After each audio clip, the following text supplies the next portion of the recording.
की महिमा हो। യാക്കോബിന്റെ ചരിത്രം നമ്മൾ പഠിക്കുമ്പോൾ जब याकूब के चरित्र को हम पढ़ते हैं, പൂർവ്വപിതാവായ ഇസ്ഹാക്കിന്റെ ഇരട്ട മക്കളിൽ രണ്ടാമത്തവനായിരുന്നു യാക്കോബ് എന്ന് നമുക്കറിയാം.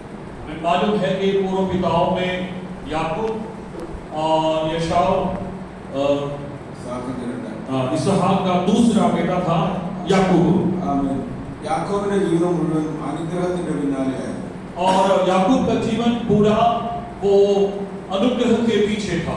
എന്താ കാരണമെന്ന് അറിയത്തില്ല. പക്ഷെ യാക്കോബ് ചേട്ടന്റെ അടുത്തൊന്നും അപ്പന്റെ അടുത്തൊന്നും എല്ലാവരുടെ അടുത്തൊന്നും അനുഗ്രഹം അനുഗ്രഹം അനുഗ്രഹം എന്നുള്ള ഒരു വിഷയത്തിന് പിന്നാലെയായിരുന്നു. और याकूब हमेशा भौतिक विषय में अनुग्रह अनुग्रह करके पिता से और भाई से अनुग्रह अनुग्रह के पीछा किया करता था। കാലത്ത് എന്റെ ചിന്താവിഷയം യാക്കോബിന്റെ ജീവിതത്തിൽ ഇവിടെ നമ്മൾ വായിച്ച വിഷയങ്ങൾ അനുഗ്രഹം അവകാശമാക്കുന്നതാണ് കാണാൻ സാധിക്കുന്നുണ്ട്. यहाँ जो पढ़े हैं इस वचन में भी हम देख सकते हैं परमेश्वर से अनुग्रह को प्राप्त करते हुए याकूब को हम देख सकते हैं। ഈ അനുഗ്രഹത്തിലൂടെ യാക്കോബിന്റെ ജീവിതത്തിൽ സംഭവിച്ച മാറ്റങ്ങളെ കുറിച്ചാണ് ഞാൻ ഷെയർ ചെയ്യാൻ താല്പര്യം. और इस याकूब के जीवन में जो अनुग्रह पाकर उसके जीवन में जो बदलाव आया है उसके विषय में यहाँ बताया गया है। ഇതിനു മുമ്പ് അനുഗ്രഹങ്ങൾ പ്രാപിച്ചെങ്കിലും അതിലൂടെ ഒന്നും യാക്കോബിന്റെ വ്യക്തി ജീവിതത്തിൽ മാറ്റങ്ങൾ ഉണ്ടായില്ല. पहले जब याकूब ने अनुग्रह पाया तो उसके जीवन में कोई प्रकार का बदलाव नहीं आया। എന്നാൽ ഇവിടെ നൂതനമായി അവൻ മല്ല് പിടിച്ച് അനുഗ്രഹം വാങ്ങിച്ച യാക്കോബിന്റെ ജീവിതത്തിൽ മാറ്റങ്ങൾ സംഭവിക്കുന്നതായിട്ട് കാണാൻ സാധിക്കും. और यहाँ इस समय स्वर्गदूत के साथ मल्ल युद्ध करने के बाद उसके जीवन में जो चेंजेस या बदलाव आया हम देख सकते हैं। ഇവിടെ നമ്മൾ വായിക്കുന്ന നമ്മളെല്ലാവരും വായിക്കുന്ന ഈ മല്യുദ്ധം എന്ന് വായിക്കും. പക്ഷെ ഇതൊരു മല്യുദ്ധമായിരുന്നില്ല, പ്രാർത്ഥനയുള്ള മൽപ്പിടുത്തമായിരുന്നു കാണാൻ സാധിക്കും. और यहाँ पे जो दूत के साथ उसका जो कुश्ती था वो कुश्ती नहीं बल्कि वो एक प्रार्थना का एक संवाद था। പ്രവചനം 12-ാം അധ്യായത്തിന്റെ 4-ാം വാക്യത്തിലേക്ക് വരുമ്പോൾ അത് വളരെ വ്യക്തമായിട്ട് നമുക്ക് കാണാൻ സാധിക്കും. होशिया की पुस्तक में आते हैं तो इसका सही विवरण दिया गया है। 12-ാം അധ്യായം 4-ാം വാക്യം 12 अध्याय उसका 4वां आयत ഒന്ന് വായിക്കാമോ? होशिया പുസ്തകം 12-ാം അധ്യായം 4-ാം വാക്യം. वह धूप से लड़ा और जीत भी गया। वह रोया और उसे गिड़गिड़ाकर विनती की। बेतेल में वह उसको मिला और वहीं उसने हमसे बातें की। അവിടെ നമുക്ക് കാണാൻ സാധിക്കും ദൂതനുമായിട്ട് കരഞ്ഞ് പ്രാർത്ഥനയിൽ മലപിടിച്ചെന്ന് മനസ്സിലാക്കണം. उस वचन में इस प्रकार बताया गया है कि याकूब ने स्वर्गदूत के साथ ऐसा प्रार्थना के साथ ऐसा लड़ाई किया और रो गया बेचारा। അനുഗ്രഹം ഇതുവരെ പ്രാപിച്ച അനുഗ്രഹമല്ല എന്നും ദൈവത്തിൽ നേരിട്ട ഒരു അനുഗ്രഹം എനിക്ക് ആവശ്യമാണെന്ന് ബോധ്യമായി ആ അനുഗ്രഹത്തിന് വേണ്ടി പ്രാർത്ഥനയിൽ കരഞ്ഞ് മല്ല് പിടിക്കുന്ന യാക്കോബിനെ കാണാൻ സാധിക്കുന്നു. हम देखते हैं कि पहले समय पर जब याकूब जो कुछ आशीष पाया कोई मतलब नहीं था, लेकिन इस बार उसने रो रोकर जो प्रार्थना के साथ परमेश्वर के साथ जो कुश्ती लड़ा उस स्वर्गदूत के साथ तो एक बड़ा चेंजेस रूपांतर उनके जीवन में आया। ജീവിതത്തിൽ സംഭവിച്ച മാറ്റങ്ങൾ എന്തൊക്കെയാണെന്നാണ് നമുക്ക് നോക്കാമോ? अभी हम उसके जीवन में होने वाले रूपांतर क्या है, बदलाव क्या है? ഇന്ന് പറയുന്ന ദിവസത്തിലായിട്ട് നമ്മളെല്ലാം അനുഗ്രഹത്തിന് വേണ്ടി ആഗ്രഹിക്കുന്നുണ്ട്. हम लोग परमेश्वर की उपस्थिति में आते हैं तो हमारा एक ही मकसद है कि हमें आशीष चाहिए। പക്ഷേ അനുഗ്രഹം നമ്മുടെ മാറ്റങ്ങളിലേക്ക് കൊണ്ടുവരണം. अगर हम आशीष पाते हैं तो हमारे जीवन में बदलाव होना जरूरी है। Hallelujah hallelujah. हम ഇവിടെ യാക്കോബിന്റെ ജീവിതത്തിൽ മാറ്റങ്ങൾ സംഭവിക്കുക. अभी हम देख सकते हैं याकूब के जीवन में बड़ा बदलाव आया है। ഒന്നാമത്തെ മാറ്റം എന്തായിരുന്നു എന്ന് നമുക്ക് കാണാൻ സാധിക്കും. पहली बदलाव हम देख सकते हैं 30-ാമത്തെ വാക്യം നമുക്കൊന്ന് വായിക്കാം. ഇതിന്റെ 32-ാമത്തെ അധ്യായത്തിന്റെ 30-ാമത്തെ വാക്യം. उल्पत्ति की पुस्तक 32 अध्याय उसका 30वां वचन को पढ़ेंगे। ഞാൻ ദൈവത്തെ മുഖാമുഖമായി കണ്ടിട്ടു എനിക്ക് ജീവഹാരി വന്നില്ല എന്ന് യാക്കോബ് പറഞ്ഞു ആ സ്ഥലത്തിന് പെനിയേൽ എന്ന പേരിട്ടു. അവൻ പെനിയേൽ കടന്നു പോകുമ്പോൾ സൂര്യൻ ഉദിച്ചു. എന്നാൽ തുടയുടെ ഉടുക്ക് നിമിത്തം അവൻ മുടങ്ങി നടന്നു. यहाँ पर हम देख सकते हैं कि याकूब ने जब स्वर्गदूत के साथ कुश्ती लड़ा तो उस जगह उसके जीवन में कुछ बदलाव नहीं आया, लेकिन कहता है वो जगह को उसने पेनियल रखा। लेकिन बात यह है कि परमेश्वर के सामने हम देख सकते हैं कि उसका जो पांव या जान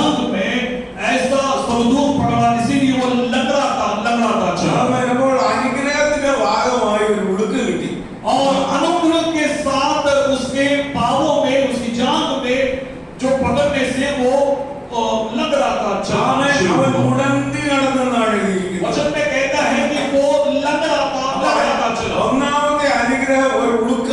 और हम देखते हैं पहला अनुग्रह याकूब को जो मिला वो लंगड़ापन है। ആമേൻ. അപ്പോൾ ഉളുക്ക കിട്ടിയത് അതൊരു അനുഗ്രഹമാണെന്നാണ് നമുക്ക് മനസ്സിലാക്കുന്നത്. और यहाँ देख सकते हैं याकूब के जीवन में जो बातें हुई है लंगड़ापन वो उसके लिए एक आशीष था। ആമേൻ. ഉളുക്ക അനുഗ്രഹമാണോ? क्या ये लंगड़ापन हमारे लिए आशीष है या नहीं? എന്നാ വചനം പറയുന്നത് ഒരു അനുഗ്രഹമാണെന്നാണ്. वचन कहता है वो हमारे लिए आशीष का कारण है। ആമേൻ. ഉളുക്ക നിമിത്തം മുടന്തി നടന്നെന്നാ വായിക്കുന്നത്. और जादू को पकड़ने के कारण वो लग रहा था चला, ऐसा कहता है। അതിന്റെ അർത്ഥം അവനെ ആ ഉളുക്ക അവനെ മെരുക്കമുള്ളവനായി ഒതുക്കമുള്ളവനായി മാറ്റി എന്നാണ് കാണാൻ और സാധിക്കുന്നത്. वचन में हम देख सकते हैं स्वर्गदूत ने उसकी जान को पकड़ा तो वो व्यक्ति रूपांतर हो गया और वो साधा व्यक्ति बन गया। ആർക്കും ഒതുങ്ങാത്ത വ്യക്തിത്വമായിരുന്നു യാക്കോബ്. और याकूब के विषय में हमें मालूम होता है वो किसी के सामने झुकता नहीं था। ആമേൻ. ഹല്ലേലൂയ. തന്റെ ജേഷ്ഠനെ കബളിപ്പിച്ചു. और देखते हैं कि उसके भाई को उसने चतुराई से आशीष को हासिल की അപ്പനെ കബളിപ്പിച്ചു.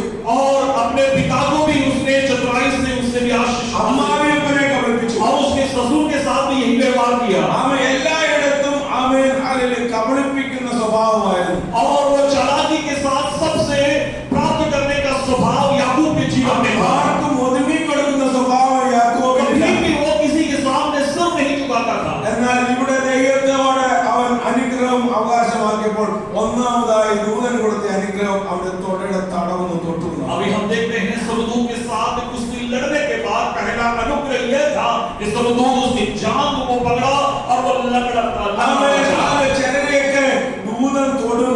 അത് നമ്മുടെ അനുഗ്രഹത്തിന് കാരണമായി. कई लोगों को स्वर्गदूत इसी तरह छूते हैं तो वो उनके लिए या हमारे लिए सबके लिए आशीष का कारण കാരണം ദൈവസേന മെരുക്കമുള്ളവരായി മാറണം, ഒതുക്കമുള്ളവരായി മാറണം എന്ന് ദൈവം ആഗ്രഹിക്കുന്നു. इसीलिए कि हम लोग शांत हो जाए, नम्र हो जाए, इसीलिए परमेश्वर अपने स्वर्गदूत के जरिए हमें छू रहा है। ഒരിക്കലും ഒരു വീട്ടിൽ പ്രാർത്ഥിക്കാൻ പോയത് ഞാൻ ഓർക്കുന്നുണ്ട്. मैं जानता हूं कि मैं एक दिन प्रार्थना के लिए परिवार में गया ഒരു था। വീട്ടിൽ പോയി അവിടെ ആമേൻ ഹല്ലേലൂയ ഒരു വ്യക്തിക്ക് വേണ്ടി സുഖമില്ലാതെ കിടക്കുന്ന ഒരു വ്യക്തിക്ക് വേണ്ടി പ്രാർത്ഥിക്കാൻ ഒരു കർത്താവിന്റെ ദാസൻ ഉണ്ടായിരുന്നു. ആ ദേവദാസൻ പോയി ആ ഭവനത്തിൽ പ്രാർത്ഥിക്കാനായിട്ട് വിളിച്ചോടിച്ചത് പ്രാർത്ഥിച്ചു. एक व्यक्ति जो बीमार था उसके लिए प्रार्थना करने के लिए परमेश्वर की दास के संग एक और व्यक्ति मिलकर वहां देव के लिए प्रार्थना किया। പ്രാർത്ഥിച്ചു കഴിഞ്ഞപ്പോൾ ആ പ്രിയപ്പെട്ടവൻ തന്റെ വിഷയത്തിന് വേണ്ടി കൂടുതൽ പ്രാർത്ഥിക്കണമെന്ന് പറഞ്ഞു. और उन्होंने कहा कि हमारे जो परेशानी है उस परेशानी के लिए, बीमारी के लिए आप प्रार्थना करना है। പ്രാർത്ഥിച്ചെല്ലാം പ്രാർത്ഥിച്ചൊക്കെ കഴിഞ്ഞപ്പോൾ ആ ദേവദാസ് എന്നോട് പറഞ്ഞു ഈ പ്രിയപ്പെട്ടവന് വേണ്ടി പ്രാർത്ഥിക്കണ്ട, ഈ വിഷയം കൂടുതലില്ലെന്നാണ്. और वहां जो परमेश्वर की दासी थी वो कहती है कि ये व्यक्ति के लिए प्रार्थना मत करना क्योंकि ये प्रार्थना करने से उनके जीवन में कोई रूपांतर नहीं होगा। കാരണം അത് ദൈവത്താൽ സംഭവിച്ചതാണ്, അതിന് വിടുതലില്ല. और वो दासी इस प्रकार कहती है परमेश्वर के द्वारा उनके जीवन में ये बात हुई है, कोई छुटकारा उसके जीवन में नहीं होगा। യാക്കോബിന്റെ ജീവിതത്തിലെ ഉളുക്ക് ദൈവത്താൽ സംഭവിച്ചത് അവന് പിന്നത്തെ മാറ്റം വന്നായിട്ട് നമ്മൾ കാണുന്നില്ല. और याकूब के जीवन में इसी तरह जो लगड़ापन परमेश्वर के द्वारा हुआ है, कभी रूपांतर नहीं हुआ। ये परमेश्वर वचन हमें समझा है।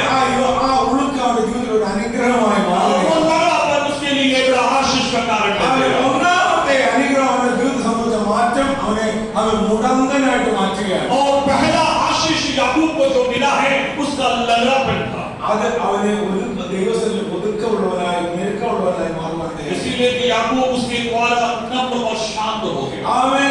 നമുക്കറിയാം ആമേൻ പൗലോസിന്റെ ദൈവത്തോട് നിലവിളിക്കുന്നവർ തന്റെ ശരീരത്തിലേക്ക് ഇടത്തിലെ ശൂലം മാറാൻ വേണ്ടി പ്രാർത്ഥിക്കുന്നു. इसी तरह हमें नियम में पौलुस भी इस प्रकार प्रार्थना करता है कि उनके शरीर में जो बीमारी है उसमें उसको छुटकारा मिले। ആമേൻ.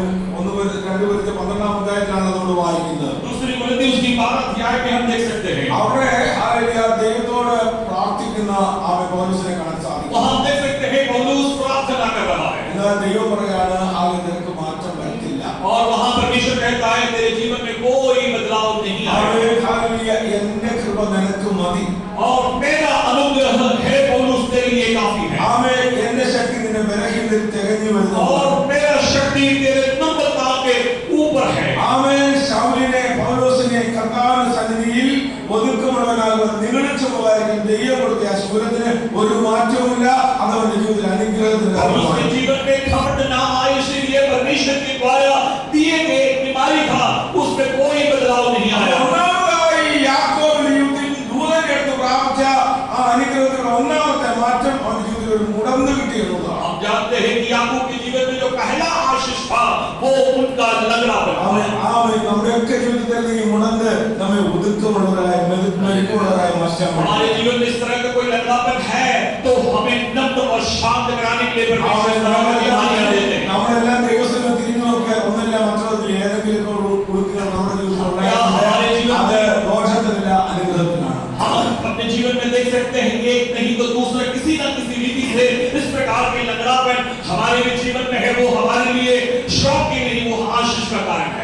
രണ്ടാമതായിട്ട് ഹല്ലേലൂയ ആമേൻ ഈ ദൂതനെ കൊടുത്ത അനുഗ്രഹത്തിൽ രണ്ടാമത് കിട്ടിയ മാറ്റം എന്താണെന്ന് നമുക്ക് നോക്കാം. और हमें मालूम होता है स्वर्गदूत ने उसको छूने से दूसरा जो बदलाव उसके जीवन में क्या हुआ है। 33-ാം അധ്യായത്തിന്റെ 1 മുതൽ 3 വരെയുള്ള വാക്യങ്ങൾ വായിക്കാം. 33 अध्याय उत्पत्ति की 33 अध्याय उससे 1 से लेकर 3 तक के वचनों को पढ़ेंगे।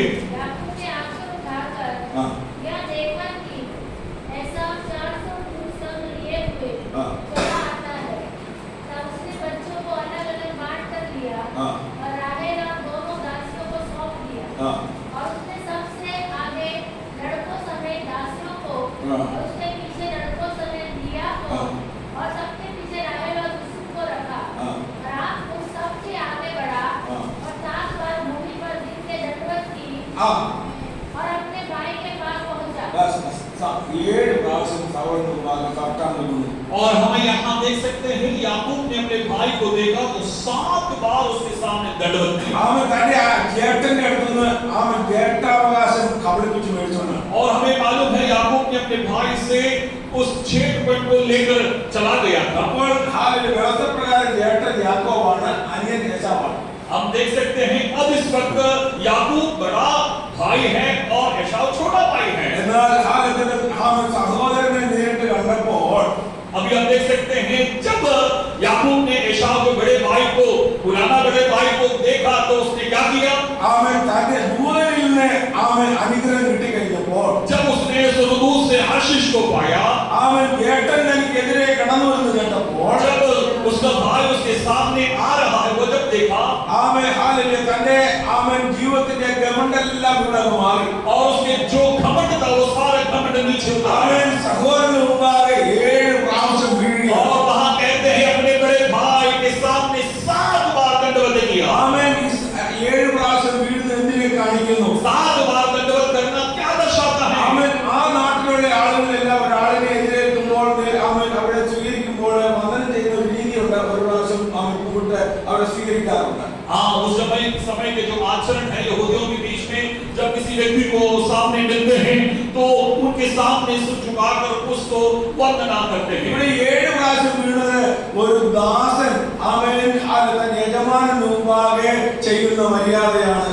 यहाँ पे जो याकूब ने अपने भाई के सामने एसाव के सामने जो दंडवत किया 7 बार वो मतलब यह है कि एक मालिक के सामने दास किस प्रकार झुकते हैं 7 बार झुकते हैं यह दर्शाता है। ഇവിടെ ഈ അനുഗ്രഹം കിട്ടിയപ്പോൾ രണ്ടാമതായിട്ട് അവനെ താഴ്മയുള്ളവനാക്കി മാറ്റി. और स्वर्गदूत के छूने से दूसरी बात उसका बदलाव है कि उसने अपने बड़े भाई के सामने 7 बार दंडवत किया। തന്റെ ജീവിതത്തിൽ അതുകൊണ്ടുണ്ടായിരുന്ന ഗമണ്ഡും അഹങ്കാരവും ഉന്നതഭാവമെല്ലാം മാറി അവനെ താഴ്മയുള്ളവനാക്കി മാറ്റുകയാണ്. उसके जीवन में जो पुराना जो घमंड था सारा घमंड निकल गया और अपने भाई के सामने पूरी तरह से झुक गया। അവകാലം ദൈവസന്നിധിയിലായിരിക്കുന്ന ദൈവദാസന്മാരെ ദൈവമക്കളെ आज परमेश्वर की उपस्थिति में आए हुए सभी विश्वासियों और परमेश्वर के दासों ഒരു അനുഗ്രഹം നമ്മൾ ദൈവസന്നിധി പ്രാപ്തി നമ്മളെ താഴ്മയുള്ളവരാക്കി മാറ്റണം. जब भी हम परमेश्वर की आशीष पाते हैं तो हम परमेश्वर के सामने झुक जाना या नम्र होना जरूरी है। പണ്ടത്തെ കാലത്ത് കേരളത്തിലൊക്കെ നിങ്ങൾ പോകുമ്പോൾ അവിടെ നെൽവയലുകൾ കാണാൻ സാധിക്കും. और हम जानते हैं कि पुराने समय पर हम केरल में जाते थे तो खेत में जो है चावल पका हुआ आप देख सकते हैं। അവിടെ ഒരു നെല്ലുണ്ട്, അയ്യാറട്ടം എന്നാണ് അതിന്റെ പേര്. और जब हम खेत में जो चावल पकता था उस चावल का नाम है अय्यारट। അയ്യാർ ഈറ്റ് അത് പൊക്കം കുറഞ്ഞതല്ല. और वो जो चावल पकता है वो ऊंचाई में नहीं बल्कि नीचे रहता है, നല്ല വലിപ്പമുള്ള കതിരുകളുണ്ട്. लेकिन उसके जो दाने हैं वो मोटे मोटे होते हैं। അതിങ്ങനെ ആ അയ്യാറിന്റെ വയലിൽ ഇങ്ങനെ വിളഞ്ഞിരിക്കുന്നതാണ് നല്ല രസം. और अयारट जो है खेत में पके हुए दिखने में बहुत ही सुंदर दिखता है। അതിങ്ങനെ കൊലച്ചിരിക്കുന്ന തലമുടി ഇങ്ങനെ നിൽക്കും. और अयारट जो चावल है वो ऐसे झुक कर खड़े हुए दिखना बहुत ही सुंदर दिखता है। അതിന്റെ ഇടയ്ക്ക് ചില ഇങ്ങനെ ചെടിയിലേക്ക് വടി നോക്കും. लेकिन उसके बीच में कुछ ऐसे भी कलियां हैं सीधे खड़े हुए देख सकते हैं। അവൻ അത് കാണുമ്പോൾ ഒരു കാര്യം മനസ്സിലാവും. देखने वालों को पता चलता है, एक बात समझ में आता है। ഏത് വിത്തിനകത്താണ് കാമ്പുള്ളതെന്നും ഏതാണ് പതിരെന്നും നോക്കുന്നവർക്ക് और മനസ്സിലാവും. देखने वालों को पता चलता है किस चीज में चावल है या किस चीज में चावल नहीं है, वो पता चल जाता है। അവൻ അനുഗ്രഹം പ്രാപിച്ചവന്റെ ജീവിതത്തിൽ ലഭിക്കുന്ന രണ്ടാമത്തെ മാറ്റം അവനെ താഴ്മയുള്ളവനാക്കി മാറ്റുക. वाले व्यक्ति के जीवन में जो दूसरा आशीष है वो है अपने आप को झुकाना। അവൻ യാക്കോബിന്റെ ജീവിതത്തിൽ യഥാർത്ഥമായ ഒരു അനുഗ്രഹം ലഭിച്ചു കഴിഞ്ഞപ്പോൾ ഒന്നാമനെ മെരുക്കമുള്ളവനാക്കി മാറ്റി, രണ്ടാമനെ താഴ്മയുള്ളവനാക്കി മാറ്റി. हमें मालूम है कि याकूब को स्वर्गदूत छूने से पहला उसके जीवन में नम्रता हुआ और शांत हो गया। दूसरी बात हम जानते हैं कि ये याकूब एकदम झुक गया। തന്റെ ജീവിതത്തിൽ ഉന്നത ഭാഗങ്ങളെല്ലാം മാറി ദൈവസ്ഥിതി താഴ്മയുള്ളവനായി. जीवन में जितना घमंड था वो सारा घमंड उतार कर वो एकदम नम्र बन गया है। ഇനി അവൻ അടുത്തത് അവന്റെ ജീവിതത്തിൽ മേൽ മൂന്നാമത് ലഭിച്ച മാറ്റം എന്താണ്? स्वर्गदूत छूने से तीसरा आशीष याकूब के जीवन में क्या है? അവൻ 32-ാം അധ്യായത്തിന്റെ 5-ാം വാക്യം 33-ാം അധ്യായത്തിന്റെ 8 മുതൽ 11 വരെയുള്ള വാക്യങ്ങൾ നമുക്ക് നോക്കാം. 33 की 8 से लेकर 11 तक पढ़े। അവൻ ഒന്ന് വായിച്ചാൽ तेरा ये बड़ा धन जो मुझको मिला, उसका क्या प्रयोजन है? उसने कहा, यह कि मेरे प्रभु की अनुग्रह की दृष्टि मुझ पर हो। एसाव ने कहा, അവൻ ഇവിടെ നമ്മൾ നോക്കുമ്പോൾ യേശാവിന് അവന്റെ മനസ്സ് കാണിപ്പിക്കാൻ വേണ്ടി ഒരുപാട് അനുഗ്രഹ കൂട്ടങ്ങളെ അവൻ കൊടുത്തു വിടുന്നുണ്ട് നമുക്ക് കാണാൻ സാധിക്കും. हम देख सकते हैं याकूब ने अपने भाई को प्रसन्न करने के लिए एक बड़ा झुंड या दल उसके सामने भेज रहा है। യേശാവിനോട് ചോദിക്കുന്നത് എന്തായിരുന്നു ഇട്ടേക്കുന്ന കാഴ്ച എന്നൊക്കെ ചോദിച്ചു. एसाव ने पूछा है, भाई याकूब तू ये क्या झुंड को मेरे सामने भेजा है? പറയാണ് ദൈവം എനിക്ക് തന്നെന്ന് പറയുന്നത്. और याकूब कहता है ये झुंड है जो परमेश्वर ने मुझे दिया है। അവൻ ലഭിച്ച അനുഗ്രഹങ്ങളെല്ലാം ദൈവത്തിൽ നിന്നാണ് തിരിച്ചറിയേണ്ടത്. और याकूब जो कहता है जो कुछ आशीष मैंने पाई है वो परमेश्वर से है, ये बात को हम അനുഗ്രഹം പ്രാപിച്ചു കഴിഞ്ഞപ്പോൾ जब उसने अनुग्रह प्राप्त किया तो ഒരു കാര്യം അവന് ബോധ്യമായി. जब उसे पता चला എന്തെല്ലാം അനുഗ്രഹം ഞാൻ പ്രാപിച്ചിട്ടുള്ളതല്ല എന്റെ കഴിവുകൊണ്ടല്ല ദൈവത്തിൽ നിന്നാണ് ഒരു കാഴ്ചപ്പാട് പറയുകയായിരുന്നു. वो जान लिया कि जो भी आशीष मैंने पाई है वो मेरे तरफ से नहीं बल्कि परमेश्वर के द्वारा ये सारी आशीषें मिली है।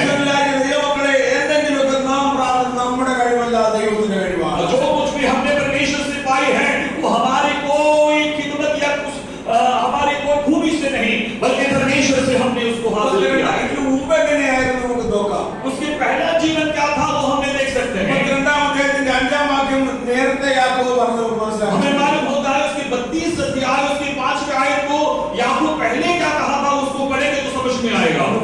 उसको जरा पढ़े। और मेरे पास गाय बैल, भेड़ बकरियां हाँ। और दास दासियां हैं। हाँ। और मैंने अपने प्रभु के पास इसके सामने മലയാളത്തിൽ വായിച്ചേ. എനിക്ക് കാളയും കഴുതയും ആ. ആടും ദാസിദാസന്മാരുമുണ്ട്. നിനക്ക് എന്നോട് കൃപ തോന്നേണ്ടതിനാകുന്നു യജമാനെ. ഇപ്പൊ നേരത്തെ പറഞ്ഞത് എനിക്കിതെല്ലാം ഉണ്ടെന്നാണ് പറഞ്ഞത്. पहले जब वो कहा 32 के 5 में तो उसने कहा ये सारे जो पशु है वो सब मेरे पास है। ദാസിമാരെ ദാസന്മാരെ ഒട്ടകങ്ങളെ ആട് മാടകൾ ഇതെല്ലാം എന്റെയാ ഇതെല്ലാം എന്റെ കയ്യിൽ दास गाय बैल पशु जो कुछ भी हो सब मेरा मेरा मेरा वो कहता था। എന്നാല് ദൂതന്റെ അടുത്ത് നിന്ന് അനുഗ്രഹം കിട്ടിക്കഴിഞ്ഞപ്പോൾ കാഴ്ചപ്പാടിന് മാറ്റം വന്നു. जब स्वर्गदूत ने आशीष पाया तो उसका रूपांतर हुआ, चेंजेस आया, बदलाव आया। वो कहता ये मेरा नहीं है, मेरा है। ഹാലലുയ പ്രാപിച്ചതൊന്നും എന്റെയല്ല, ഇതെല്ലാം ദൈവത്തിന്റേതാണ്. आशीष मैंने अनुभव किया वो सब मेरा नहीं है, वो खुदा का है। പകല് ദൈവസ്ഥലായിരിക്കുന്ന ദൈവമക്കളെ ഹാലലുയ നമ്മുടെ കഴിവോ നമ്മുടെ പുണ്യമൊന്നുമല്ല. നാം ഏതെങ്കിലും തരത്തിലൊക്കെ എന്തൊക്കെ ആയിട്ടുണ്ടെങ്കിൽ അതെല്ലാം ദൈവത്തിന്റെ കൃപയാണ്. ഇവിടം വരെ നമ്മളെ കൊണ്ടുവരുവാൻ നമ്മുടെ കഴിവൊന്നുമല്ല.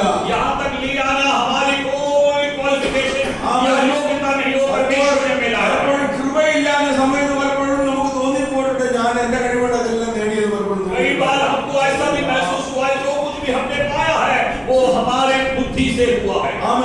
ദൈവകൃപ പ്രാപിച്ചപ്പോൾ അനുഗ്രഹം പ്രാപിച്ചു കഴിഞ്ഞപ്പോൾ കാഴ്ചപ്പാടിന് മാറ്റമുണ്ടാകും. ദൈവസ്ഥലയിലായിരിക്കുന്ന ദൈവമക്കളെ നമ്മുടെ കാഴ്ചപ്പാടുകൾക്ക് മാറ്റം വരട്ടെ. परमेश्वर की उपस्थिति में आए हुए हम सब लोगों का सोच बदल जाना चाहिए. ദൂതനിൽ നിന്ന് അനുഗ്രഹം പ്രാപിച്ചു കഴിഞ്ഞപ്പോൾ കാഴ്ചപ്പാടുകളിൽ മാറ്റം ഉണ്ടാകും. स्वर्गदूत से आशीष पाया तो याकूब का स्वभाव ही बदल गया. നമ്മുടെ സ്വഭാവത്തിന് മാറ്റം വരണം. आज हमारा स्वभाव में परिवर्तन होना जरूरी है. हमारे दर्शन का परिवर्तन होना जरूरी है. ലക്ഷ്യബോധങ്ങൾക്ക് യഥാർത്ഥമായ ദിശാബോധം ഉണ്ടാകും. കർത്താവിനെ സഹായിക്കും. लक्ष्य हमारे जीवन में होना जरूरी है.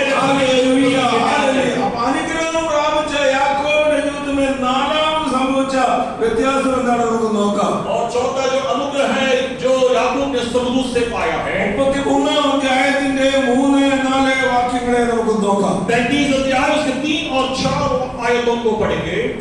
और आप सबके आगे बढ़ा और 7 बार भूमि पर गिर के दंडवत की और अपने भाई के पास पहुंचा. तब एसाव उससे भेंट करने को दौड़ा और उसको हृदय से लगाकर गले से लिपट कर चूमा. फिर वे दोनों रो पड़े. Bus hallelujah. അത് മലയാളത്തിലൂടെ വേണമെങ്കിൽ ഒന്ന് നോക്കിക്കാട്ടെ. മലയാളത്തിലൂടെ അവൻ അവർക്ക് മുൻപായി കടന്നു 7 പ്രാവശ്യം സാഷ്ടാംഗം നമസ്കരിച്ചുകൊണ്ട് തന്റെ സഹോദരനോട് അടുത്തു ചെന്നു. ഏശാവ് ഓടി വന്നവനെ ആലിംഗനം ചെയ്തു. അവന്റെ കഴുത്തിൽ വീണ് അവനെ ചുംബിച്ചു. രണ്ടുപേരും കരഞ്ഞു. യാക്കോബിന്റെ ജീവിതത്തിലെ ഭയം മാറിപ്പോയി എന്നുള്ളതാണ് ലഭിച്ച അനുഗ്രഹം. अब चौथा जो अनुग्रह है कि उसके जीवन में जो भय था वो निकल गया. അവൻ തന്റെ സഹോദരനെ എങ്ങനെ നേരിടുമെന്നുള്ള ഭയത്തിലാണ്. അവൻ തന്റെ സ്വത്തുക്കളും അവൻ എല്ലാം മാറ്റിട്ട് ഭാര്യമാർ ഏറ്റവും അവസാനം ഇഷ്ടഭാര്യ റാഹേലിനെയും മകനെയും കൂടി അക്കരെ കടത്തി അവൻ താൻ ഒറ്റയ്ക്ക് ദിവസത്തിലായിരുന്നത് ഭയത്തിന്റെ നിമിത്തമാണെന്നാണ് കഴിയുന്നത്. हमें मालूम है जब वो नदी पार किया तो पहले उसने क्या किया था, अपने बैल बकरियों को भेजा, उसके बाद उसके पुत्रों को भेजे, उसके बाद पत्नियों को भेजा, आखिर में याकूब उस नदी को पार किया था. क्योंकि वो भयभीत था. എന്നാൽ ഇവിടെ ദൂതനിൽ നിന്ന് അനുഗ്രഹം പ്രാപിച്ചു കഴിഞ്ഞപ്പോൾ जब उसने स्वर्गदूत से आशीष पाया उसके बाद അവന്റെ ഉള്ളിലെ ഭയം മാറിപ്പോയി. उसके अंदर जो भय था वो बदल गया. സന്തോഷത്തിന്റെ ഒരു അനുഭവത്തിലേക്ക് അവനെ ദൈവം മാറ്റുകയാണ്. जीवन में एक अनुग्रह जो है उसके जीवन में शांति और समाधान. എങ്ങനെ സഹോദരനെ നേരിടുമെന്ന് തോന്നിയപ്പോൾ സഹോദരനെ കെട്ടിപ്പിടിച്ച് ചുംബിച്ച് ഒരു വ്യത്യാസത്തിലേക്ക് മാറുകയാണ്. कैसे उस भाई को मैं मिलूंगा, कैसे उसके साथ व्यवहार करूंगा, ये उनके जीवन में भय था. लेकिन स्वर्गदूत को मिलने के बाद अपने भाई को गले मिला. നേരത്തെ അവന്റെ വാക്കെന്താണെന്ന് നമുക്കൊന്ന് നോക്കാം. उसका पहला जो बात क्या था वो देखेंगे. 32 अध्यायത്തിന്റെ 20 वाक्य वाइकुമ്പോൾ 32 का 20 आयत को पढ़ेंगे तो याकूब पहले क्या कहा तो हम देख सकते हैं. और यह भी कहना तेरा दास याकूब हमारे पीछे पीछे आ रहा है. क्योंकि उसने यह सोचा कि यह भेंट जो मेरे आगे आगे जाती है इसके द्वारा मैं उसके क्रोध को शांत. ഹല്ലേലൂയ. അവിടെ നമുക്ക് കാണാൻ സാധിക്കുന്നുണ്ട്. ഈ എന്താ പറയുന്നത് കാഴ്ചവസ്തുക്കളൊക്കെ നമ്മൾ കൊടുത്തുവിട്ട് കഴിയുമ്പോൾ സഹോദരന്റെ ക്രോധം ശമിപ്പിക്കാമെന്ന് നാം വിചാരിച്ചത്. उसने ये सोचा था कि अपने बड़े भाई के लिए जो भेंट मैं पहले भेज दूंगा तो उसका जो क्रोध था उसको शांत करा. പക്ഷെ ഒരു കാര്യം ഒരു ബോധ്യമാണ്. അനുഗ്രഹം പ്രാപിച്ചു കഴിഞ്ഞപ്പോൾ സഹോദരനെ നേരിടുവാനുള്ള ഒരു കരുത്ത് അവരുടെ ഉള്ളിൽ ഭയം മാറിപ്പോയി. जब उसने परमेश्वर से आशीष पाया उसके अंदर जो भय था अपने भाई के प्रति वो दूर हो गया. ഇന്ന് പകൽക്കാലം അനുഗ്രഹം പ്രാപിക്കുന്ന ഉള്ളിൽ ഭയം ഉണ്ടാകും. जो जिन्होंने परमेश्वर से आशीष पाई है उनके अंदर से परमेश्वर ने भय को दूर किया. 2 ദിവസം ദൈവത്തിൽ പ്രാർത്ഥിക്കുന്ന ദൈവമക്കളെ, जो 2 दिन से उपवास और प्रार्थना में रहने वाले हसीजों, പലതരത്തിലുള്ള വിഷയങ്ങളും ഭാരങ്ങളുമായിട്ടായിരിക്കണം ദൈവത്തിൽ कई प्रतिकूल परिस्थितियों परिस्थितियों से होकर गुजरते होंगे। എന്നാൽ ഇന്ന് പകൽക്കാലം പ്രാർത്ഥിച്ച ദൈവസന്നിധിയിൽ കൃപ പ്രാപിച്ച് എഴുന്നേൽക്കുമ്പോൾ നമ്മുടെ ഉള്ളിലെ ഭയമെല്ലാം മാറിക്കൊണ്ട് आज प्रार्थना के द्वारा उपवास के द्वारा खड़े होंगे तो आपके अंदर के जितने भय हैं वो दूर होना जरूरी है। ആമേ കർത്താവിന്റെ വഴി ധൈര്യം തരുന്ന പകൽക്കാലമായി आज മാറട്ടെ. हमारे अंदर परमेश्वर धैर्य को देने पाए। ആമേ നാലാമത്തെ അനുഗ്രഹമാണ് കണ്ടത്. ആമേ അനുഗ്രഹം പ്രാപ്ത യാക്കോബിനുള്ളിലെ ഭയം മാറിപ്പോയി സാഹചര്യത്തെ നേരിടുവാനുള്ള ഒരു കരുത്ത് അവൻ പ്രാപിപ്പാൻ और चौथा अनुग्रह स्वर्गदूत से जो पाया है उसके अंदर भय निकल गया और हिम्मत के साथ उन कामों को उसने डटकर मुकाबला किया। ആമേ ഒരുവന്റെ ജീവിതത്തിൽ അനുഗ്രഹം കിട്ടിക്കഴിഞ്ഞാൽ ആമേ അവന്റെ ഉള്ളിലെ ഭയമെല്ലാം മാറിപ്പോകും. एक व्यक्ति के जीवन में आशीष मिलेंगे तो वो जो भय है वो निकल जाती है। ആമേ അഞ്ചാമത്തെ ആമേ മാറ്റം ഈ അനുഗ്രഹത്തിലൂടെ യാക്കോബിന്റെ ജീവിതത്തിലെ അഞ്ചാമത്തെ മാറ്റം നമുക്ക് और हम देखते हैं कि पांचवा अनुग्रह जो स्वर्गदूत से उसने पाया ആമേ ആരാധനയെ കുറിച്ചുള്ള ശരിയായ ഒരു അവബോധം അവനിലാണ്. और हमें मालूम होता है कि याकूब को आराधना के विषय में एक अच्छा अवलोकन मिला है। ആമേ 35-ാം അധ്യായത്തിന്റെ 1-2 വാക്യങ്ങൾ നമ്മൾ വായിക്കുമ്പോൾ वो 35 अध्याय उसकी पहली दूसरी तीसरी वचनों को पढ़ते हैं। അത് വായിക്കാമല്ലോ. परमेश्वर ने याकूब से कहा, यहाँ से निकलकर बेतेल को जा और वहीं रह और वहाँ परमेश्वर के लिए बेदी बना, जिसने तुझे उस समय दर्शन दिया जब तू अपने भाई एसाव के घर से भागा जाता था। तब याकूब ने अपने घराने से और उन सबसे भी जो उसके संग थे कहा, तुम्हारे बीच में जो पराए देवता है उन्हें निकाल फेंको और अपने अपने को शुद्ध करो और अपने वस्त्र बदल डालो। ബസ് അനുഗ്രഹം പ്രാപ്ത യാക്കോബിന്റെ ജീവിതത്തിൽ അഞ്ചാമത് ലഭിച്ച ആമേ മാറ്റമാണ് ആരാധനയെ കുറിച്ചുള്ള ശരിയായ കാഴ്ചപ്പാട്. जब याकूब ने स्वर्गदूत के साथ कुश्ती लड़ा तो पांचवा जो आशीष है कि उसने आराधना के बारे में वो जान लिया। आराधना करना है। എവിടെയെങ്കിലും ഏതെങ്കിലും രീതിയിൽ ആരാധന കഴിച്ചാൽ പോരാ, ആരാധന ദൈവത്തിന്റെ വ്യവസ്ഥ പ്രകാരം ആയിരിക്കണം കാഴ്ചപ്പാട് യാക്കോബിന് അനുഗ്രഹത്തെ തുടർന്നാണ് ലഭിച്ചത്. और किसी भी तरह से आराधना करेंगे ये सोच पहले था, लेकिन दूत के साथ उसका कुश्ती लड़ने के बाद पांचवा जो आशीष है कि व्यवस्था के अनुसार परमेश्वर की आराधना करना चाहिए। 33-ാം അധ്യായത്തിന്റെ 18-ാമത്തെ വാക്യം നമ്മൾ വായിക്കുമ്പോൾ 33 के 18 अध्याय को 33 अध्याय का 18 पद को हम पढ़ते हैं। യാക്കോബ് സുക്കോത്തിലേക്ക് പോകുന്നതായിട്ട് കാണാൻ കഴിയുന്നു. और याकूब सुकोत की ओर जा रहा है അവിടെ പോയിട്ട് അവൻ കന്നുകാലികൾക്ക് തൊഴുത്തൊക്കെ ഉണ്ടാകുന്ന കാണാനായിട്ട് കഴിയുന്നുണ്ട്. और पशुओं के लिए वहां एक घर बना रहा है അവിടെ അവൻ വീട് വെച്ച് താമസിക്കാനുള്ള പരിവൊക്കെയാണ് ചെയ്യുന്നത്. और वहां उस पशुओं के संग रहने के लिए वो कोशिश कर रहा है। അവിടെ അവൻ പോയിട്ടൊരു യാഗപീഠം ഒരുക്കുന്നതായിട്ട് കാണുന്നുണ്ട്. और वहां तो परमेश्वर के लिए वेदी बना रहा है അവിടെ യാഗം കഴിക്കുന്നതായിട്ട് കാണുന്നുണ്ട്. और वहां परमेश्वर के लिए बलि चढ़ाते हुए देख सकते हैं। അങ്ങനെ യാഗം കഴിച്ച് യാക്കോബിനോട് ദൈവം പിന്നെ വീണ്ടും പറയണോ, നീ ബഥേലിൽ പോയിട്ട് യാഗം കഴിക്കാൻ പറയേണ്ട കാര്യമെന്ത്, അവിടെ യാഗം കഴിച്ചതല്ലേ ഓൾറെഡി. और हम देख सकते हैं याकूब ने पहले ही एक बलिदान चढ़ाया है तो क्या उसको परमेश्वर क्यों कहता है कि सुकोत में जाकर बलि चढ़ाओ। ബഥേലിൽ പോയി യാഗം കഴിക്കാൻ ദൈവം പറയാ. और परमेश्वर कहता है बेथेल में जाकर बलि चढ़ाओ। എന്താ അതിന്റെ അർത്ഥം? इसका मतलब क्या है? വ്യവസ്ഥ തെറ്റിച്ചിട്ട് ദൈവത്തിന് ക്രമീകരണമില്ലാതെ ദൈവഹിതമില്ലാത്ത യാഗമൊന്നും ദൈവം അംഗീകരിക്കുന്നില്ല. വ്യവസ്ഥ പ്രകാരമുള്ള യാഗം മാത്രമേ ദൈവം അംഗീകരിക്കുന്ന ഒരു കാഴ്ചപ്പാട് അവൻ യാക്കോബിന് ദൈവം കൊടുക്കാതെ और व्यवस्था के बगैर तुम जो कुछ भी बलि चढ़ाते हैं वो परमेश्वर को उसका पसंद नहीं होता, बल्कि व्यवस्था के अनुसार याकूब को क्या करना था, बलि चढ़ाना था। നമ്മുടെ ആവർത്തന പുസ്തകം 12-ാം അധ്യായത്തിന്റെ 13-ാമത്തെ വാക്യം വായിക്കുമ്പോൾ जब व्यवस्था में 12 अध्याय उसके 13 पद को पढ़ते हैं അവിടെ കാണുന്നത് നിനക്ക് ബോധിക്കുന്നിടത്തൊന്നും നിന്റെ ഹോമയാഗം കഴിക്കാതിരിക്കാൻ സൂക്ഷിച്ചു കൊടുക്കാതെ വാക്യമുണ്ട്. और उस वचन में इस प्रकार कहता है कि आपकी इच्छा के अनुसार कहीं पर भी जाके बलि चढ़ाओ, ऐसा नहीं कहता है। നിനക്ക് ബോധിക്കുന്നിടത്ത് നിന്റെ ഇഷ്ടപ്രകാരം നിന്റെ സൗകര്യമനുസരിച്ചല്ല ദൈവത്തെ ആരാധിക്കേണ്ടത്, ദൈവം വെച്ച വ്യവസ്ഥ അനുസരിച്ച് ദൈവത്തെ ആരാധിക്കണം. तेरे व्यवस्था के अनुसार नहीं, बल्कि परमेश्वर की व्यवस्था के अनुसार आप बलिदान को चढ़ाना।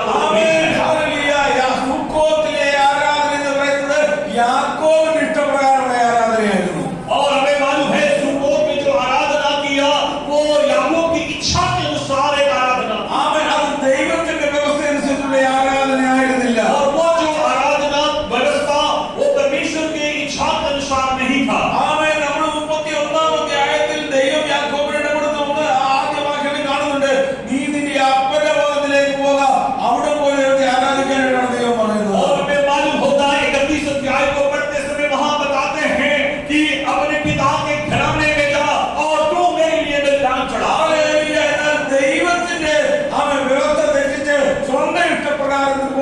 സ്വന്തം ഇഷ്ടത്തിനനുസരിച്ചുള്ള യാഗം ദൈവം അംഗീകരിക്കുന്ന ഒരു കാഴ്ചപ്പാട് ഈ അനുഗ്രഹത്തിന് ശേഷമാണ് യാക്കോബിന് ശരിയായിട്ട് ബോധ്യമായത്. और हम देख सकते हैं कि दूध के साथ कुश्ती लड़ने के बाद उसने ये जान हुआ कि ये जो मेरी व्यवस्था के अनुसार नहीं बल्कि परमेश्वर की व्यवस्था के अनुसार आराधना करना है, बलिदान को चढ़ाना है, ये समझ में आया। ആരാധനയെ കുറിച്ചുള്ള ഒരു ശരിയായ കാഴ്ചപ്പാട് യാക്കോബിന് ലഭിച്ചത് ദൂതന്റെ അനുഗ്രഹത്തിന് ശേഷമാണ്. और सच्चा आराधना के विषय में स्वर्गदूत के साथ कुश्ती लड़ने के बाद उसे समझ में आया। ആമേൻ. അടുത്തായിട്ട് നമുക്ക് കാണാൻ സാധിക്കുന്നത് ആമേൻ അടുത്ത മാറ്റം 35-ാം അധ്യായത്തിന്റെ 9 മുതൽ 11 വരെയുള്ള വാക്യങ്ങൾ വായിക്കുമ്പോഴാണ്. हम देख सकते हैं उत्पत्ति 35 की 9 से लेकर पढ़ते हैं। ആമേൻ. അവിടെ യാക്കോബിന്റെ ജീവിതത്തിൽ വന്ന അടുത്ത മാറ്റം 6-ാം छठवें आशीष के बारे में वहां बताया गया है। फिर याकूब के बदनाम से आने के पश्चात परमेश्वर ने दूसरी बार उसको दर्शन देकर आशीष दी। और परमेश्वर ने उससे कहा, अब तक तेरा नाम याकूब रहा है, पर आगे को तेरा नाम याकूब ना रहेगा, तू इस्राएल कहलाएगा। हालेलुया. പേരിന് മാറ്റം വന്നു. हम देख सकते हैं उसका नाम बदल गया। हालेलुया. ഇതുവരെ യാക്കോബ് യാക്കോബ് എന്നാണ് അറിയപ്പെടുന്നത്. आज तक उसका नाम याकूब याकूब ऐसे जाना जाता है। എന്നാൽ ഇപ്പോൾ പേരിന് മാറ്റം വരിക. अब उसका नाम बदल गया, याकूब बदल गया। ആമേൻ. എന്താണ് ഇത് അർത്ഥമാക്കുന്നത്? क्या इसका अर्थ क्या है? യാക്കോബ് എന്ന വാക്കിന്റെ അർത്ഥം ഉപായി എന്നാണ്. और याकूब जो है उसका नाम का अर्थ है उपाय करने वाला। ആമേൻ. എല്ലാരെയും കബളിപ്പിക്കുന്ന സ്വഭാവം ഏതെങ്കിലും തരത്തിൽ അനുഗ്രഹം, പക്ഷേ അതൊന്നും നേരെയുള്ള വഴി കൂടി ആയിരുന്നില്ല. और याकूब का नाम का वही स्वभाव उसमें था जो चतुराई से लोगों को लेने वाला व्यक्ति था। ഇവിടെ ദൈവം പറയാണ്, ഇനി നിന്റെ പേര് യാക്കോബ് എന്നല്ല ഇസ്രായേൽ എന്നറിയപ്പെടും. अब उस परमेश्वर कहता है याकूब से, वो तेरा नाम याकूब नहीं रहेगा, अब से तेरा नाम इस्राएल रहेगा। ദൈവത്തിന്റെ പ്രഭു എന്നാണ്. और इस्राएल का नाम का अर्थ यहोवा परमेश्वर का प्रभु है। हालेलुയ. പേരിന് മാറ്റം വന്നു. और उसका नाम बदल गया। हालेलुയ. 6 തരത്തിലുള്ള മാറ്റമാണ് ഈ അനുഗ്രഹത്തിലൂടെ യാക്കോബിന് സംഭവിച്ചത്. और 6 प्रकार के आशीष स्वर्गदूत के साथ कुश्ती लड़ने से अपने जीवन में हालेलुയ. इന്ന് പകൽക്കാലം ദൈവമക്കളെ മാറ്റത്തിലേക്ക് ഈ അനുഗ്രഹം നമ്മളെ കൊണ്ടുവരട്ടെ. और ये जो बदलाव हमारे लिए आशीष में कारण बन जाए, ऐसे हम परमेश्वर से हालेलुയ. അവൻ ശൗലമുണ്ടോ പ്രവാചകഗണത്തിൽ ഒരു ചോദ്യം, അവന് കഹാവത്ത് അവൻ ഇസ്രായേലിന്റെ ഇടയിലുണ്ടായി. इस्राएल लोगों के बीच में कहावत है कि ये जो नबियों के बीच में शाऊल भी है। हालेलुയ. അത് ഒരിക്കലും സംഭവിക്കരുതാത്തൊരു കാര്യമാണ്. ये कभी होना नहीं चाहिए था, അവൻ എന്നാൽ അങ്ങനെ സംഭവിച്ചു. और ऐसा ही हो गया। അവൻ യാക്കോബിന്റെ പേരിന് മാറ്റം വന്നത് ഇസ്രായേലാക്കി മാറ്റുകയാണ്. और याकूब का नाम बदल गया, अब वो इस्राएल है। അനുഗ്രഹം നമ്മുടെ മാറ്റത്തിലേക്ക് നയിക്കട്ടെ. और आज हमारे जीवन में अनुग्रह हमारे जीवन को बदलने पाए। അവൻ നമ്മുടെ ലക്ഷ്യബോധങ്ങൾക്ക് വ്യത്യാസം ഉണ്ടാകട്ടെ. हमारे निशाना हमारा लक्ष्य वो होने पाए। അവൻ സ്വഭാവങ്ങൾക്ക് വ്യത്യാസം हमारे ഉണ്ടാകട്ടെ. स्वभाव में परिवर्तन होने അവൻ पाए। ദർശനത്തിന് വ്യത്യാസം हमारे ഉണ്ടാകട്ടെ. दर्शन में बदलाव होने पाए। പെരുമാറ്റത്തിന് വ്യത്യാസം हमारे ഉണ്ടാകട്ടെ. व्यवहार में बदलाव होने पाए। അനുഗ്രഹം നമ്മെ മാറ്റത്തിലേക്ക് നയിക്കട്ടെ. अनुग्रह हमें बदलाव में लिया है। ഹല്ലേലൂയ. ഹല്ലേലൂയ. ഹല്ലേലൂയ. തിരുവചനം നമ്മൾ പഠിക്കുമ്പോൾ അവിടെ നമ്മൾ ലേവിയെ കുറിച്ച് കാണുന്നുണ്ട്. और परमेश्वर के वचन में लेवी के बारे में समझाते हैं। ആമേൻ. യാക്കോബിന്റെ 12 ആൺമക്കളിലെ ആമേൻ ഹല്ലേലൂയ ആദ്യത്തെ ആമേൻ മൂന്നാമത്തെ മോനായിരുന്നു ലേവി. और हमें मालूम है याकूब में जो 12 पुत्र थे उसमें तीसरा नंबर का था लेवी। ആമേൻ. ലേവിയെ കുറിച്ചും ശിമിയെ കുറിച്ചും കാണുന്നത് അവർ അപ്പനായ യാക്കോബിന്റെ ശാപം ഏറ്റെടുത്തവരായിരുന്നു. और ये दोनों के विषय में शिमी और लेवी के विषय में कहते हैं उसके बाप के श्राप को पाने वाले दो पुत्र ആമേൻ. थे। തന്റെ ജീവിതത്തിന്റെ അവസാനമായപ്പോൾ മക്കളെ എല്ലാം വിളിച്ച് അനുഗ്രഹിക്കുന്നത് കാണാൻ സാധിക്കും. और हमें मालूम होगा याकूब जब बूढ़ा हो गया उस समय सारे बच्चों को सामने बुलाकर उन्हें आशीष दे रहा है। അല്ലാതെ ശിമയ്ക്കും ലേവിക്കും അനുഗ്രഹത്തിന് പോലെ ശാപമാകും. और हमें मालूम होता है कि लेवी और शिमी दोनों पुत्रों को अनुग्रह पर श्राप दे रहा है। അതിന്റെ കാരണം എന്താണെന്ന് തിരുവനന്തപുരത്ത് പഠിക്കുമ്പോൾ നമുക്ക് കാണാൻ സാധിക്കും. क्यों, इसका कारण क्या है? परमेश्वर का वचन हमें समझाता है। 33-ാം അധ്യായത്തിൽ ആമേൻ യാക്കോബിന്റെ മകൾ ദീനായുടെ നിമിത്തമുണ്ടായ പ്രയാസത്തിൽ ഈ ലേവി ശിമയും പോയിട്ട് ശേഖേമിനെ വാളിന്റെ മയത്തിലേക്ക് കൊന്ന നിമിത്തം യാക്കോബിന് ദേശവാസികളിൽ നാറ്റപ്പെടുണ്ടായി.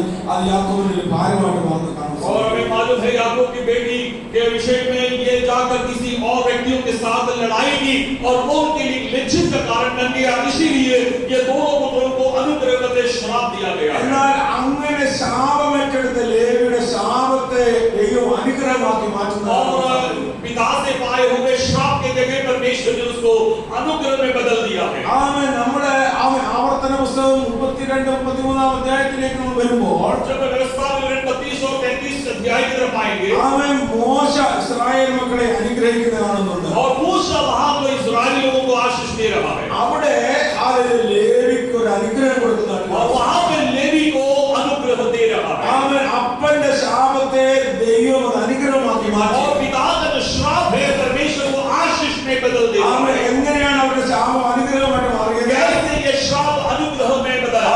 ദൈവത്തിന്റെ നിയമത്തിന്റെ കൽപ്പനയുമായി മോശ പർവ്വതത്തിൽ ഇറങ്ങി വരുമ്പോൾ जब वो कानून लेकर मूसा पर्वत के ऊपर से नीचे आ रहा था, ഇസ്രായേൽ മക്കളെല്ലാവരും കാളത്തെ വാർത്തുണ്ടാക്കി അതിന് മുമ്പിൽ ആമേൻ നൃത്തം ചെയ്ത് അതിനെ ആരാധിക്കുന്നവരാണ്. हम देख सकते हैं कि नीचे जो इस्राएली बच्चे हैं वो पशुओं को बनाकर मूर्त बनाकर उसके सामने दंडवत कर रहे थे, उसकी आराधना कर रहे थे। മോശയുടെ ഹൃദയം വല്ലാതെ ഭാരപ്പെട്ടു. और मूसा का हृदय एकदम दुखी हो गया। മോശയ്ക്ക് ദേഷ്യം വന്നു. मूसा को गुस्सा आया ആ കൽപ്പനകൾ എറിഞ്ഞുടച്ചു. और उसने उस सारे नियम के पट्टियों को तोड़ डाला। ആമേൻ. ഇസ്രായേൽ മക്കളുടെ ജീവിതത്തിൽ അത് ശാപത്തിന് കാരണമായി തീരാൻ അത് ഇരിക്കാൻ മോശ ആ സമയത്തൊരു ആമേൻ അവർക്കൊരു ചുനൗത്തി കൊടുത്തവരോട് പറയാണ് ദൈവത്തിന്റെ വശത്തോട് മാറി നിൽക്കട്ടെ. और वहां पर मूसा ने कहा कि ये जो श्राप उनके जीवन में ना आए, इसीलिए कहा कि परमेश्वर के लोग कोई हो तो वो अलग हो जाए। ആമേൻ. ആ സമയത്ത് ദൈവത്തിന് വേണ്ടി നേരിടുന്നത് ലേവ്യരാണ്. और उस समय परमेश्वर के लिए सीधा खड़ा होने वाले व्यक्तियों में हम देख सकते हैं लेवी खड़ा हुआ। അവർ കർത്താവിൽ നിന്നു അപ്പനെന്നോ അമ്മയെന്നോ ആമേൻ സഹോദരനോ നോക്കാതെ കർത്താവിന്റെ നാമത്തിന് വേണ്ടി ന്യായം നടത്തി അങ്ങനെ അനേകരെ കർത്താവിനോട് നേർനിൽക്കാൻ ഇടയായി. और हम देख सकते हैं लेवी जो गोत्र था उस समय वो सीधा खड़ा हो गया और आशीषित हो गए। ആമേൻ. ഹല്ലേലൂയ. ആ ഒരു കാരണത്താൽ ആമേൻ കർത്താവ് ദൈവത്തിനോട് നേടുന്നതിനാൽ ആമേൻ. ഹല്ലേലൂയ. ആമേൻ സഹോദരങ്ങളെന്നോ പ്രിയപ്പെട്ടവരോ നോക്കാതെ ദൈവത്തിന് വേണ്ടി ന്യായം നടത്താൻ നേടുന്നുകൊണ്ട് ആമേൻ ലേവിയുടെ കൊണ്ടായ ശാപം അനുഗ്രഹമായി മാറി. और अपने भाइयों या अपने पिता के विषय को नहीं देखा, बल्कि धर्म के काम के लिए जब लेवी आगे सीधा खड़ा हुआ वो उनके लिए आशीष का कार्य कर ഹല്ലേലൂയ. ആമേൻ. ആമേൻ. പേരുദോഷത്തിന് വ്യത്യാസം ഉണ്ടായി. और उसके जीवन में जो लज्जा की बात था, नाम में जो श्राप था वो बदल गया। ആമേൻ. യാക്കോബിന്റെ പേരിന് മാറ്റം വന്നു ഇസ്രായേലായി മാറി. याकूब का नाम बदल गया, इस्राएली बन गया। ദൈവസല്ലാരുടെ ദൈവമക്കളെ ആ ദൂതനിൽ നിന്ന് പ്രാപിച്ച അനുഗ്രഹത്താൽ യാക്കോബിന്റെ ജീവിതത്തിൽ 6 വിധ മാറ്റങ്ങൾ ഉണ്ടായി. और याकूब के जीवन में जो समूह के साथ उसने लड़ने से उसके जीवन में 6 प्रकार के बदलाव या आशीष मिला है। ഒന്നാമത്തെ അനുഗ്രഹം ജീവിതത്തിന്റെ മുടന്താണ്. और पहला आशीष उसके जीवन में जो मिला था वो लंगड़ापन था। ആമേൻ. മുടന്തൊരിക്കലും ദോഷത്തിനായില്ല, അത് അവനെ മെരുക്കമുള്ളവനാക്കി മാറ്റുന്നുണ്ട്. उसके लिए कोई श्राप के लिए नहीं था, बल्कि उसको बदला देने के लिए या नम्र करने के लिए। രണ്ടാമത്തെ അനുഗ്രഹം അവനെ താഴ്മയുള്ളവനാക്കി മാറ്റി 7 പ്രാവശ്യം തന്റെ സഹോദരനുമായി താഴ്ത്താൻ വീഴുകയാണ്. दूसरा आशीष उसके लिए जीवन में दिया गया, नम्रता होने के लिए वो 7 बार अपने भाई के सामने दंडवत किया है। മൂന്നാമത്തെ അനുഗ്രഹം ഒരു കാര്യം ബോധമായി ഈ സമ്പാദിച്ചതും ലഭിച്ചതൊന്നും എന്റെ കഴിവുകൊണ്ടല്ല, എല്ലാവരുടെ ദൈവം തന്ന ദാനമാണെന്ന് ഒരു തിരിച്ചറിവുണ്ടായി. उसके अंदर एक ज्ञान हुआ कि जो कुछ मैंने संसार से पाया है वो मेरी खूबी से नहीं, बल्कि वो यहोवा से मैंने पाया है। നാലാമത്തെ അനുഗ്രഹം തന്റെ സഹോദരനെ എങ്ങനെ നേരിടുമെന്ന് ഭാരത്തോടെ ഇരുന്നവൻ ആ അനുഗ്രഹം കിട്ടിക്കഴിഞ്ഞപ്പോൾ അവന്റെ ഉള്ളിലെ ഭയം മാറിപ്പോയി. അവൻ ഉള്ളിൽ കരുത്ത് വന്നവരുടെ और चौथा जो अनुग्रह था अपने भाई के प्रति, उसका जीवन में जो भय था वो ये आशीष के द्वारा दूर हो गया। അവൻ അഞ്ചാമത്തെ അനുഗ്രഹം ആരാധനയെ കുറിച്ച് കാഴ്ചപ്പാട് और 5वां अनुग्रह है वो आराधना के बारे में सही बातें वो समझ में आ गया। അവൻ തനിക്ക് ബോധിക്കുന്ന രീതിയിൽ ബോധിക്കുന്നിടത്തല്ല ആരാധിക്കേണ്ടത്, ദൈവത്തിന്റെ വ്യവസ്ഥ പ്രകാരം ആരാധിക്കണം. കാഴ്ചപ്പാട് യാക്കോബിന്റെ अपनी इच्छा के अनुसार बलिदान या आराधना नहीं करना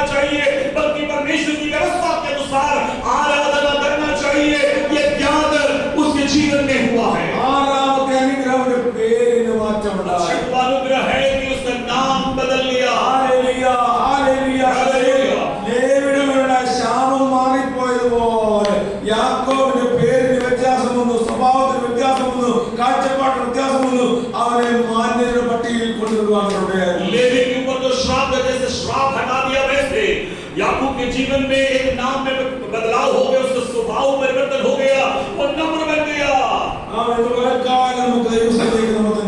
आज इस दोपहर के समय हम अपने आप को परमेश्वर के सामने